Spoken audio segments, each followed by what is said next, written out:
안녕하세요. 킹스콜링교회 박경록 목사입니다. 오늘은 예언학교 세 번째 시간으로 예언 사역의 활성화, 특별히 계시적 은사들과 선지자와 선견자 스타일의 예언을 살펴보도록 하겠습니다. 자, 고린도전서 12장 8절부터 11절에 보면 계시 은사에 대해서 말씀하고 있는데요. 계시 은사들은 특정한 상황을 위하여 그의 백성들에게 하나님께서 지혜나 지식을 계시해 주시는 은사입니다. 이런 은사들은 우리에게 방언과 방언 통역이나 혹은 예언의 은사를 통하여 주어질 수 있습니다. 이러한 은사는 꿈이나 환상 혹은 마음속으로 감지함으로 우리에게 알려집니다. 계시 은사에는 세 가지가 있는데요. 지식의 말씀, 지혜의 말씀, 영분별이 있습니다.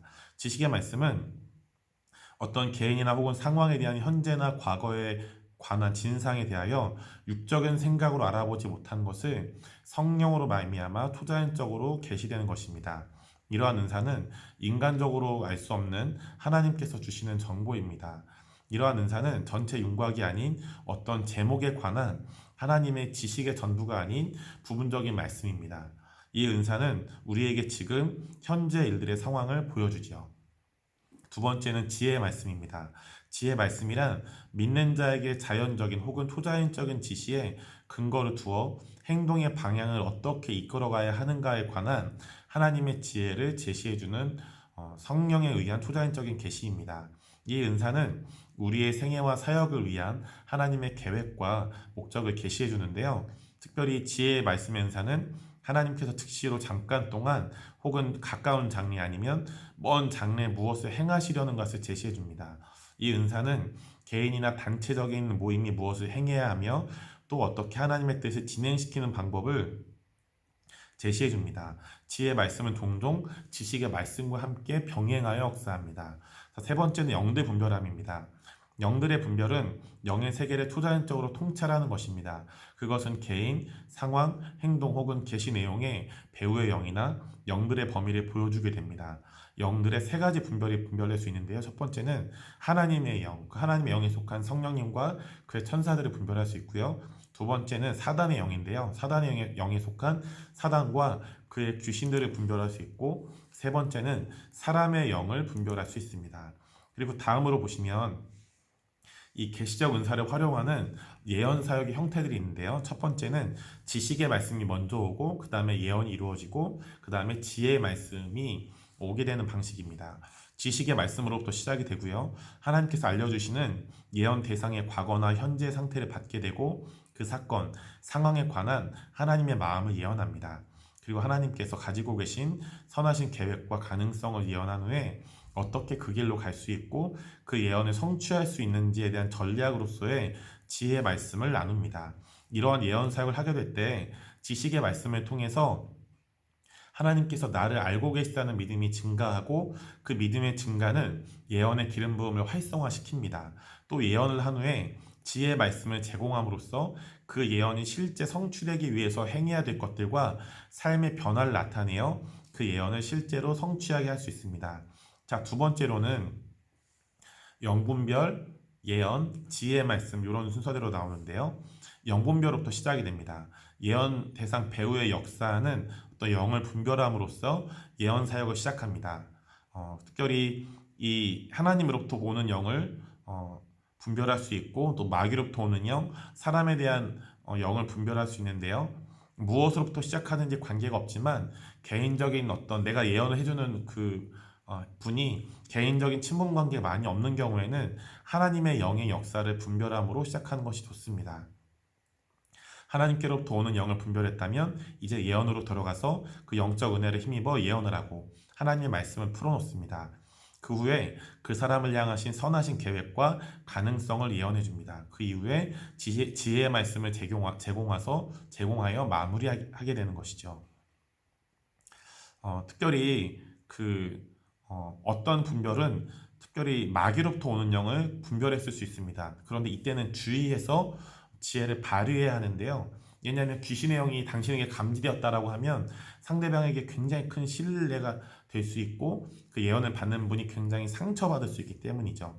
왜냐하면 예언의 목적이 저희가 지난 시간에 배운 대로 덕을 세우는 것에 있다는 것을 생각하며 지혜를 발휘해야 합니다. 그래서 감지된 영의 실체를 조심스럽게 나눴다면 그 예언을 통해서 그 사람의 마음을 위로해주고 또 주님이 주신 권세로 귀신을 떠나게 해야 합니다. 하나님의 아들이 오신 것은 마귀의 일을 멸하기 위해서입니다. 그래서 그 후 그 사람을 향한 계획과 가능성을 예언하고 지혜의 말씀으로 마무리할 수 있습니다. 그리고 어떤 분별은 사람의 영에 대한 분별일 수 있어요. 이것은 많은 부분 지식의 말씀과 함께 작동해서 그 사람의 됨됨이와 성품에 대한 계시로 나타날 수 있습니다. 긍정적인 영역의 경우에는 자연스럽게 예언을 통해 예언 대상자에게 하나님의 마음을 전달하고 선하신 계획과 가능성을 예언하면 됩니다. 그리고 지혜의 말씀으로 마무리 짓습니다. 그러나 만약 부정적인 성품이라면 예언으로 교정하려 해서는 안 됩니다. 이땐 지혜가 필요합니다. 왜냐하면 예언은 조종이 아니라 통제가 아니라 오히려 자유롭게 하는 진리의 선포이기 때문이죠. 모든 연약함은 빛의 결여로부터 옵니다. 그래서 예언을 통해서 예언 대상자의 결여된 영역을 하나님의 계시의 실제로 채워줘야 합니다. 하나님께서 그렇게 하실 거예요. 그 선하신 계획과 가능성을 예언합니다. 그리고 지식의 말씀으로 마무리 짓습니다. 그리고 세 번째는 예언적 계시가 먼저 오고 그 다음에 예언적 해석, 예언적 적용이 오는 건데요. 우리의 예언이 때로는 해석이 필요한 상징적 그림 또는 시, 노래가 될 수 있어요. 이러한 경우 예언적 계시만 전달한다면 예언 대상자는 알아듣지 못하게 되죠. 이러한 경우 예언적 계시와 해석, 적용을 이야기함으로써 예언 사역을 풀어나갈 수 있습니다. 이 다음에 나오는 세 가지 질문을 통해서 상징적인 문자나 그림에 대한 계시를 구체화시켜 나갈 수 있는데요. 첫 번째는 하나님께서 내게 보여주시기 원하시는 어떤 정보들, 성령님이 주신 어떤 통찰력이 있는가이고요. 두 번째는 이러한 정보가 실제로 의미하는 것은 무엇이며 어떻게 그것을 올바르게 해석할 것인가입니다.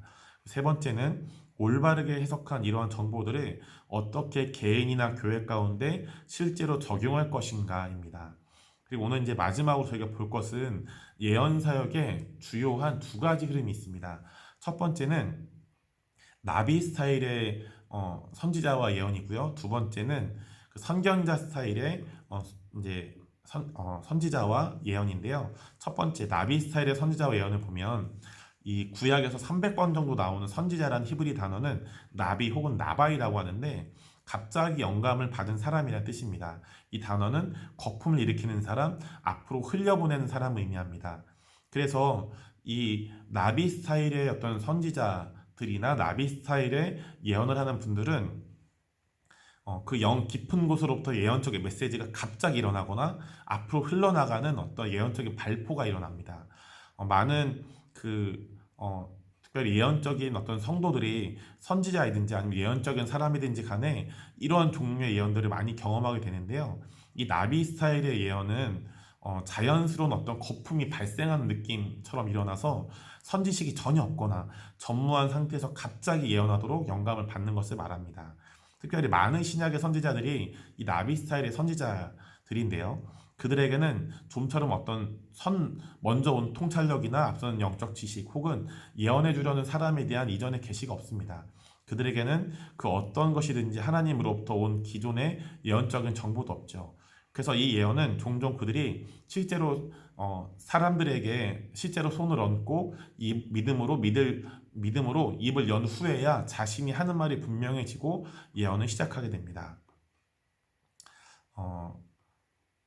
그리고 그 밑을 보시면 특별히 하나님은 그들에게 말할 단어나 구절을 주시기 전에 가능한 마지막 순간까지 그들을 기다리게 하십니다. 때때로 그들이 입을 염과 동시에 할 말이 주어지기도 하는데요. 이것이 신약의 예언의 한 형태입니다. 특별히 왜 그러냐면 주님께서 로마서의 의인은 믿음으로 말미암아 살리라 라고 말씀하셨죠. 그래서 우리가 하나님을 기다리고 하나님께서 주시는 것들을 가지고 그러한 것들을 믿음으로 주님이 주시는 것들을 신뢰함으로 또 주님을 신뢰함으로 예언하게 하신다라는 어떤 개념도 담겨져 있는 것이죠. 그러면 전형적인 어떤 나비 형태의 예언을 한번 예로 들어보겠습니다. 어떤 나비 스타일의 예언하시는 분들은 믿음으로 예언을 하는 분들 위해 손을 얹는 것부터 시작이 됩니다. 그리고 성령께서 주시는 예언적인 말씀을 받을 자신의 영을 준비하기 위해서 자신을 세우기 위해서 방언을 하실 수도 있습니다.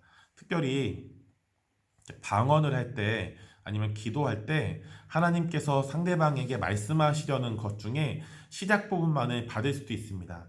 미리 어떤 메시지 전체를 받는 건 거의 드문 일이에요. 그래서 주님이 그때그때 주시는 어떤 단어들, 문장들, 구절들을 가지고 예언하게 되는 것이죠. 그래서 이 과정에서는 성령님께서 주시는 말씀에 따라 선포함으로써 성령님의 감동으로 동역하겠다는 마음만이 요구됩니다. 이 모든 것이 믿음으로 이루어지는 것이죠. 그래서 이 나비 스타일의 예언의 교훈은 나비 스타일의 예언이 적절히 선포되려면 믿음이 필요합니다. 여러분, 이 강의를 보시는 모든 분들이 나비 스타일의 예언 너무나 잘하시게 될 겁니다. 어떻게요? 주님이 주신 믿음으로 말입니다. 아멘입니다. 두 번째는 어떤 선견자와 예언 스타일인데, 이것의 중요한 포인트는 예언적인 상징들을 이해하라입니다. 선견자란 단어는 히브리어로 라 또는 코제라고 하는데, 라는 본다 라는 의미고요. 코제는 환상을 보는 자라는 뜻입니다. 특별히 그 요한계시록을 보면 하나님께서 상징을 어떻게 사용하셨는지를 이제 예시해 주는데, 특별히 그 많은 상징들이 환상으로 나오잖아요. 본질적으로 하나님께서는 문자적이거나 상징적인 두 가지 방법으로 말씀하십니다.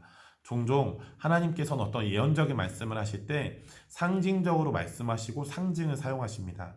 그러므로 예언적인 신자로서 우린 예언적인 상징들과 친숙해지고 편안해져야겠습니다.